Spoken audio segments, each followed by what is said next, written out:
Begini, mengapa orang yang mempelajari bab tauhid itu bisa merubah kehidupannya dalam sehari-hari? Misalkan seperti ini, dari sikap, dari bermuamalah dengan seorang. Kemudian secara otomatis seolah-olah bab-bab pembahasan di luar tauhid itu secara otomatis mengikut di belakangnya. Kenapa bisa seperti ini, Pak ya? Baik. Itu aja yang saya tanyakan. Ya. Barakallahu fikum. Waalaikumsalam. Assalamualaikum warahmatullahi wabarakatuh. Waalaikumsalam warahmatullahi wabarakatuh. Bismillah, alhamdulillah, ba'd. Mengapa orang setelah mengenal tauhid, mempelajari tauhid, semuanya menjadi baik, mengikut semuanya? Setelah dia pelajari tauhid, muamalahnya jadi baik, akhlaknya jadi baik. Mengapa demikian? Jawabannya, karena bangunan Islam itu lengkap dan pondasinya adalah tauhid. Ketika orang pondasinya kokoh, apapun dibangun di atasnya akan kokoh. Kalau tauhidnya benar, baiklah semuanya. Karena ketika dia berbuat, dia mengetahui ada Allah yang melihatnya, ada Allah yang mendengarnya, ada Allah yang telah menuliskan catatan baginya. Ketika dia berbuat baik, dia tahu ada janji-janji Allah Subhanahu wa Ta'ala. Maka akan bagus tingkah lakunya. Mau berbuat kezaliman, teringat dia dengan kelak negeri akhirat.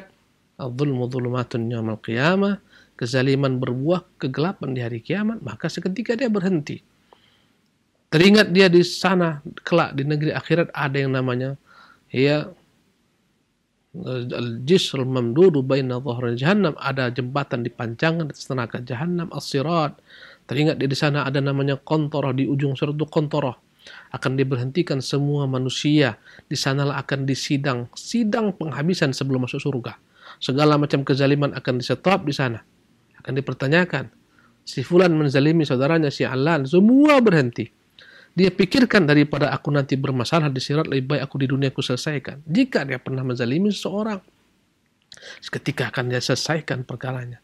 Maka iman kepada Allah, tauhid, dan rukun iman itu ada 6. Ya, rukun iman itu ada 6. Semuanya ya membuat seorang hamba benar-benar akan lurus.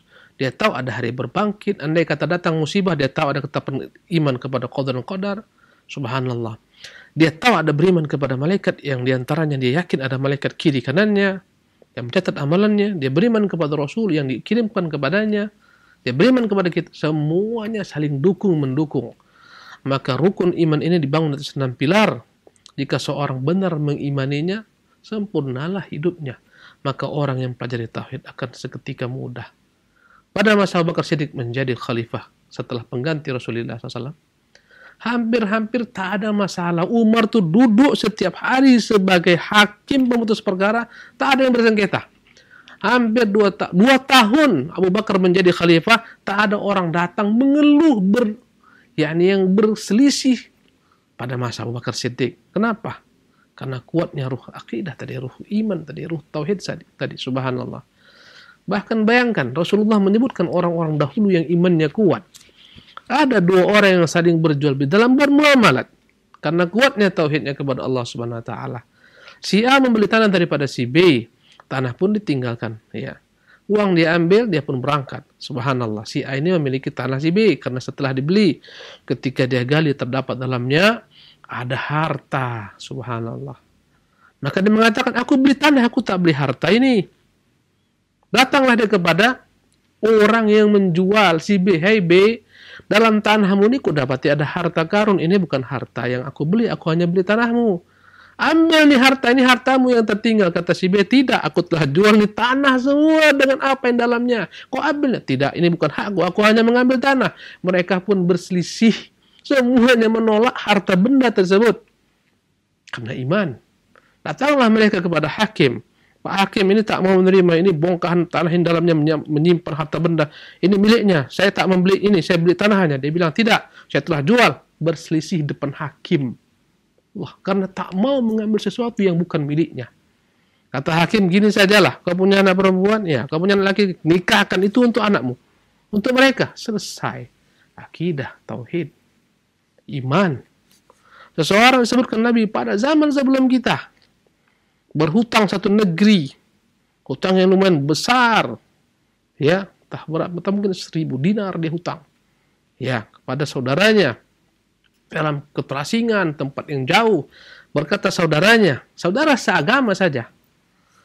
Baik, siapa kira-kira yang menjadi saksi dalam transaksi ini. Dia bilang, tak ada orang di sini, cuma kita berdua. Kalau kau rela, Allah sebagai saksi. Berkata sang pemilik uang yang sebenarnya, oke, aku rela Allah sebagai saksi. Kemudian akan jalanlah ketika itu pinjam-meminjam. Siapa sekiranya nanti engkau tak mampu membayar? Siapa yang akan menggaransi? Wakil, siapa yang kira-kira akan menjadi penggantimu apabila engkau tak mampu membayar hutang kutuntut? Kata dia, apa? Tak ada orang di sini kecuali aku. Kalau kau rela Allah sebagai wakilku, yang menggaransiku, kita jalankan. Kata dia, aku rela Allah sebagai wakilmu, sebagai saksimu pula. Diberikanlah uang 1.000 dinar. Dia pun pergi berangkat. Transaksi jual beli segala macam. Hari-hari disepakati dia akan mengembalikan harta tersebut kepada orang yang dia pinjami. Ternyata dia tunggu-tunggu tak ada kapal yang membawanya ke seberang. Dia berkata, ya Allah, aku berjanji, aku tak ingin ingkar janji. Aku katakan hari ini, jam ini, ternyata tak ada kapal, ya Allah. Aku tak mau mengkhianati janjiku. Dia masukkan uang-uang ini ke dalam kayu yang nampak dia ada. Dimasukkannya, dibuangkannya kayu itu ke tengah laut. Ya Allah sampaikan kepada si fulan, dia pun pulang. Pada hari yang sama, jam yang sama, bertepatan dengan waktu yang sama, di seberang sana ada saudara yang sedang menunggu-nunggu. Dia lihat-lihat tak ada kapal yang datang. Akhirnya dia pun pulang. Dia katakan, ya habislah sudah. Mungkin memang sudah bukan rezekiku, dia tak datang. Subhanallah. Sebelum dia pulang, dia lihat ada kayu terapung-apung. Dia katakan, daripada pulang tangan kosong, ku bawa sajalah kayu ini. Dibawalah kayu. Untuk kayu bakar di rumah, ketika dipotong sang istri, dalamnya ada uang sejumlah yang dia hutangi, dalamnya ada catatan. Subhanallah. Akhirnya dia katakan, istriku, lihatlah bagaimana Allah Subhanahu wa taala mengembalikan harta kita. Tak berapa lama, beberapa hari kemudian datanglah orang yang berhutang ini mengatakan, wahai fulan, aku telah berjanji kepadamu, ternyata tak ada kapal. Ini ku ganti uangmu, ambil. Kata dia, tidak, engkau telah mengirimnya melalui kayu ini. Subhanallah. Ini bukan hakku. Kau ambil kembali uangmu. Telah kau bayar melalui kayu ini Allah kirimkan kepadaku. Ini dampak daripada tauhid. Wallahu ta'ala alam. Nah, jazakallah khairan Ustaz atas jawaban yang disampaikan.